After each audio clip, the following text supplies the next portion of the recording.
Hoy vamos a hablar de la importancia de la vitamina D y el calcio en traumatología. La vitamina D es una vitamina liposoluble esencial para el cuerpo.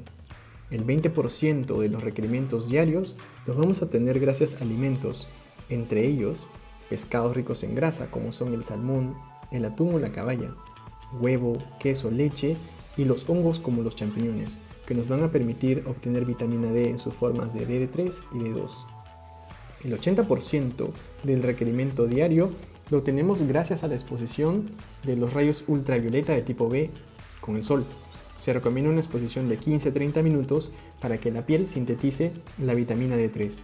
Esta va a viajar por el torrente sanguíneo y va a transformarse en el hígado y en el riñón para finalmente darnos la forma activa que es conocida como calcitriol o 1.25 hidroxicolecalciferol. Esta forma activa en el cuerpo va a permitir que la vitamina D cumpla sus funciones, que son favorecer a la inmunidad, es decir, las defensas del cuerpo, permitir una función cardíaca correcta, permitir la formación del surfactante pulmonar, que evita el colapso en los alvéolos, facilitar la secreción de la insulina, va a permitir una correcta coordinación neuromuscular y va a favorecer el metabolismo óseo o la salud de los huesos. ¿Qué significa eso? Que la vitamina D a nivel del intestino delgado va a aumentar los receptores para poder absorber más calcio y fósforo en la sangre. Al tener más calcio y fósforo en la sangre, se va a permitir que los huesos puedan mineralizarse correctamente, es decir, que sean huesos fuertes y sanos. La vitamina D, como mencionamos, cumple una función importante en los músculos. Es decir, que consumiendo vitamina D y calcio, ¿vamos a tener huesos y músculos sanos? Sí, pero no es suficiente. Hay un factor imprescindible para tener huesos y músculos sanos y es la actividad física o los ejercicios. Sin estos, no existe éxito garantizado.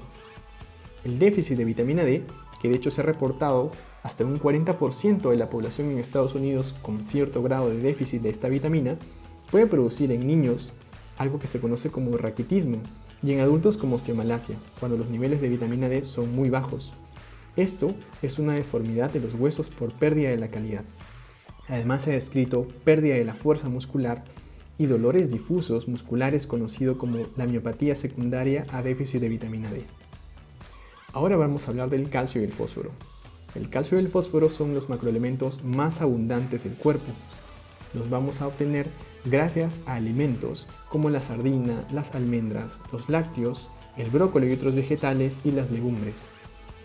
Estos van a formar parte de los huesos, pero además las neuronas, dientes y son cofactores importantes para la coagulación de la sangre. Es importante que sepas con respecto al calcio que durante los primeros 30 o 35 años se va a producir la mayor reserva de calcio.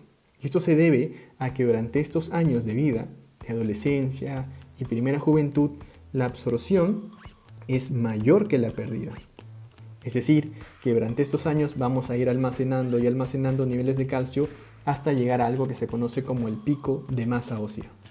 Eso finalmente es nuestro tesoro para tener huesos de gran calidad. ¿Qué ocurre después?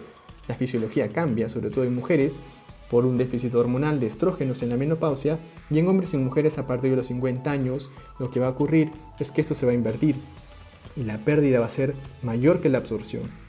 No solo se va a perder calcio a nivel de los huesos, sino que a nivel intestinal se va a disminuir la absorción de calcio y fósforo. Tanto así que alrededor de los 80 años se dice que las mujeres pierden un 30% de su masa ósea y los hombres un 20%. ¿Esto qué te lleva?